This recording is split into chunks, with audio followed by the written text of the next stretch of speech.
다음은 이론 전공 김솔 학생의 글입니다. 제목은 아직 미정이고요. 이런 아주 영롱한 작품을 골랐네요. 이것은 갈비인가 통닭인가 한때 선풍적 인기를 끌었던 코미디 영화의 대사이다.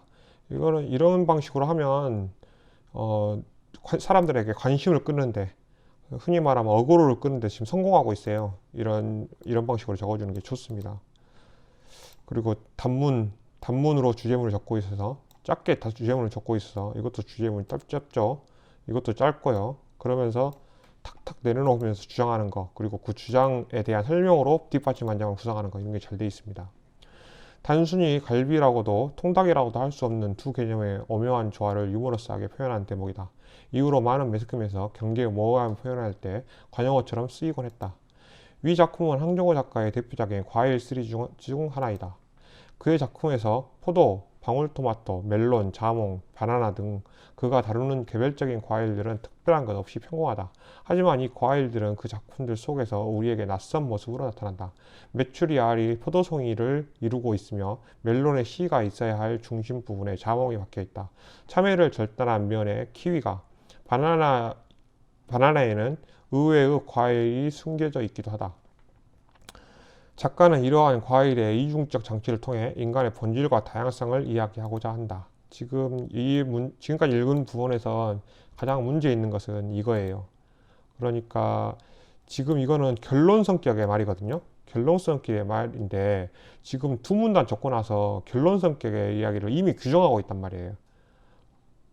이미 규정하고 있는 게 아니라 이걸 지금 이 앞에 두 문단에서는 이 작품을 통해서 뭔가 주의를 환기하고 궁금증을 자아내고 내 글쓴이가 이걸 볼 때 뭐가 이상하게 보이는 건지 어디에 주목하는지 이걸 사람들한테 막 설득하는 과정이란 말이에요. 그리고 아직 설득은 안 했어. 사람들에게 진짜 그러네, 얘가 왜 이런 식으로 했을까? 여기에 그런 의미가 담길 수도 있는 건가? 얘가 지금 접근하는 방식이 이런 방식으로 쓰려고 하는 건가? 이런 것들을 예상하게 하는 지금 두 문단이란 말이에요. 그런데 갑자기 잘 쓰다가 마지막에 여기서 결론 성격의 글을 쓰고 있는데 이거는 안 된다. 본질과 다양성을 이야기하고자 하는, 인간의 본질과 다양성을 이야기하는 것이 이 글에서 다뤄야 할 주제지, 미리 두 문단 마지막에 규정해야 할 내용은 아니라는 거죠. 그렇다면 그렇다면 이것은 한 송이의 포도인가, 한 꾸러물의 알인가? 전체적인 실루엣은 포도의 모양새를 하고 있지만 그 구성은 예상 밖의 메추리 알이 이루고 있다. 이는 분명 우리가 잘 알고 있고 오감으로 느껴왔던 포도와는 거리가 멀다. 우리는 생각하게 된다. 과연 저 단단한 알 껍데기를 깨면 하얗고 매끈한 표면이 나올 것인지, 혹은 날것의 끈적한 액체의 껍질과 뒤섞인 채 흐를 것인지, 아니면 모두 예상을 깨고 연약한 포도의 과육을 볼 수 있을지도 모르겠다는 생각 말이다. 뭐 요약을 좀 다듬어야 되겠지만 넘어가고, 분명한 건 겉만 봐서는 우리는 아무것도 확신할 수 없다는 것이다. 결국 껍데기를 깠을 때 정체를 알 수 있다. 그렇지만 내용물을 확인했다고 해서 우리는 그것의 정체성과 본질을 결론내릴 수 있을까?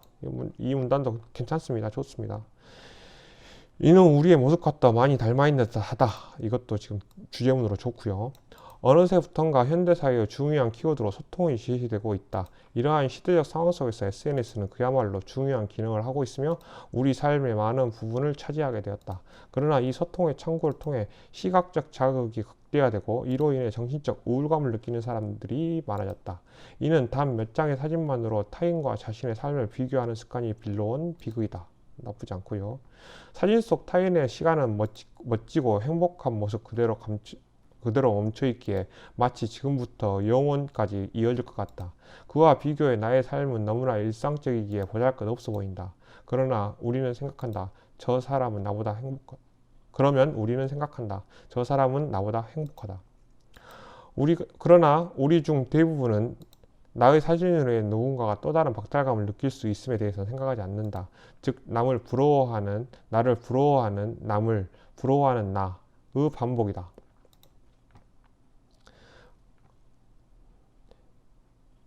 요거는 남을 부러워하는, 나를 부러워하는, 남을 부러워하는 나의 반복이다. 이런 말들은 반복되고 있잖아요. 그럼에도 불구하고 명확한 의도가 느껴져요. 명확한 의도가 느껴져서 이게 계속 순환의 악순환이라는 거죠. 이런 방식의 반복들은 괜찮습니다. 이게 이제 말로는 꼬이잖아요. 남을 부러워하는, 나를 부러워하는, 남을 부러워하는 나. 이게 무슨 말이지? 그런데 조금만 생각해 보면 계속 어떤 부러워함의 악순환인 거죠. 인스타에 올려진 나의 사진은 행복해 보이는데 나는 실제로 불행해. 근데 누군가는 나의 사진을 보고 부러워해. 부러워하면서 자기 삶을 불행하다고 생각해. 그런데 그 사람도 자기 사진을 올려. 근데 다른 누군가는 보고 그 사람을 부러워해. 뭐 이런 것들 악순환인 거죠. 그런 의도가 명확하게 담겨 있기 때문에 어떤 무한소급의 악순환이기 때문에 이런 것들은 좋은 글쓰기라고 할 수 있겠습니다. 그 반복이다. 그렇게 화면 밖에 우리는 화면 안을 부러워하며 박탈감을 느끼고 또 다른 타인의 박탈감과 부러움과 얽혀 끝이 없는 사이클을 돈다. 사람들이 이해를 못할까봐 계속 반복해서 적어주고 있어요. 이 반복해서 적어주는 게 아주 좋습니다. 좀 다른 방식으로 조금씩 틀어가지고 계속 같은 사태에 대해서 설명해 줘야 돼요. 근데 다른 글쓰기에서보다 이 글, 김솔 학생의 글에서 그런 반복들이 좋습니다. 그래서 다른 사람들에게도 모범이 될 것 같고요. 포도와 메추리 알이 한껏 뒤엉키채 말이다. 그 안에서 우리는 우리의 정체성을 어떻게 구별해낼 수 있을까? 우리는 짧은 시간에 많은 것을 확신하고 하나의 틀을 만들어 규정한다. 화면 밖의 나는 나의 화면 안 피드를 채운 차인들로 인해 불행하다. 복잡한 구조 안에서 실제의 나와 SNS 속 나는 구별될까? 아니, 구별할 필요가 없을까? 자, 그렇다면 이 복잡한 사물의 본질은 무엇인가? 포도인가? 알인가? 그래서 어떤 결론을 내었다기보다는 처음에 시작할 때 이것은 갈비인가 통닭인가처럼 마지막도 포도인가 알인가 라는 방식으로 끝내고 있습니다. 그래서 처음과 끝이 지금 반복되고 있어서 미적으로도 성숙한 글이라고 하겠습니다. 그리고 주제가 바뀌는 것 같지만 계속 어떤 이것인가 저것인가 그리고 이 작품에 대한 이것인가 저것인가에 대해서 설명하고 있고 그 다음에 이게 포도인가 알인가 그리고 까면 이걸 좀 더 한 발 더 나가서 까면은 포도 알맹이가 나올까? 아니면 익은 메추리가 나올까? 아니면 익지 않은 생 메추리가 나올까? 아니면 정말 제3의 무엇이 나올까? 이런 궁금증을 더하고 있는 거죠. 지금 여기서는. 그리고 그것을 어떤 정체성과 본질이라는 문제로 가면서 이게 어떤 우리가 SNS 문제나 우울감 그리고 어떤 불행의 악순환 이런 문제들과 연결시키고 있습니다. 그러면서 근데 진짜 내 삶이 뭐지? 내가 실제하는 나의 삶이 내 삶인가? 아니면 SNS 상에 올린 삶이 내 삶인가? 그런데 사람들은 실제하는 내 삶이 내 삶이라고 생각하는 경우가 많아요.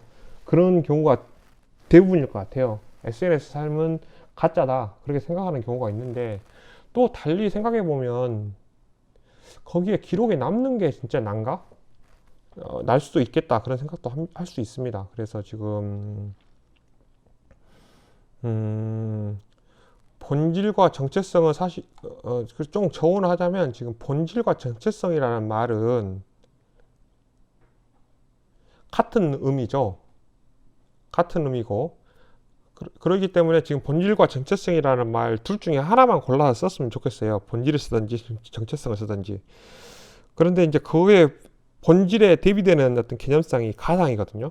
그래서 지금 SNS는 가상이고 지금 이런 예술 작품도 하나의 다 가상이라고 할 수 있겠죠. 그래서 그 가상을 통해서 이런 가상을 결합해서 그 포도라는 가상과 메추리알이라는 가상을 결합시켜 가지고 새로운 의미를 표현하고 있는 새로운 가상이 되었는데 그런 실제의 삶과 SNS 속의 삶 그리고 본질 그리고 가상 어떤 게 더 중요한가?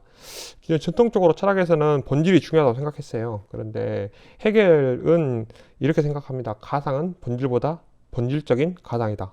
이렇게 생각합니다. 그래서 본질이, 그러니까 너의 어떤 특성이 따로 어디 있는 게 아니라 수많은 가상 속에 있다는 거예요. 새로운 가상이 오히려 그의 본질을 나타내 준다는 겁니다. 달리 생각해보면 무슨 말이냐면, 여러분들의 본질이 따로 어디 있는 거예요? 아니면 여러분들이 대하는 사람들과 대하는 방식, 활동하는 방식이 본질이에요. 그러니까 무슨 말이냐면, 여러분들이 대학 교수를 대하는 방식, 친구를 대하는 방식, 집에 있는 고양이나 개를 대하는 방식, 가족들을 대하는 방식이 다 다르겠죠. 그 다 다르다는 말은 그것은 본질이 아니란 뜻이에요. 그때그때 상황과 맥락에 따른 여러분들이 드러나는 방식이죠. 그 드러나는 방식이라는 점에서 그걸 가상이라고 할 수 있거든요. 그런데 그 가상의 총합이 여러분들이에요? 아니면 여러분들은 어딘가 따로 있는데 그때그때, 그래서 여러분들은 어딘가에 따로 있고 밤에 침대 속에서 혹은 자기 일기를 쓸 때만 드러나는 여러분들의 본질이 따로 있는 건지, 아니면 그런 본질은 없고 내가 상황과 맥락에 따라서 드러나는 수많은 방식, 즉 그런 가상의 총합이 난지, 이런 생각을 해볼 수가 있습니다. 그래서 후자 이제 헤겔은 가상은 더 본질적인 가상이다. 예술 가상은 본질보다 더 본질적인 가상이다라고 했는데, 그래서 헤겔은 어떤 본질이 어딘가 따로 있는 게 아니라 수많은 상황과 맥락에서 내가 드러나는 방식, 그것이 나다. 드러나는 방식이 총합이 나다라고 생각했는데, 지금 이 글은 철학적인 주제고 쉽게 대답할 수 없는 것인 만큼 이 작품이 우리에게 묻고 있는 것, 그리고 그 묻고 있는 것을 명확하면서 마지막에도 물음으로 끝내고 있습니다. 예, 잘된 글이고요. 좀 더 다듬으면 좋은 글이 될 것 같고, 제목도 제목을 잘 달아 생각해 보시기 바랍니다.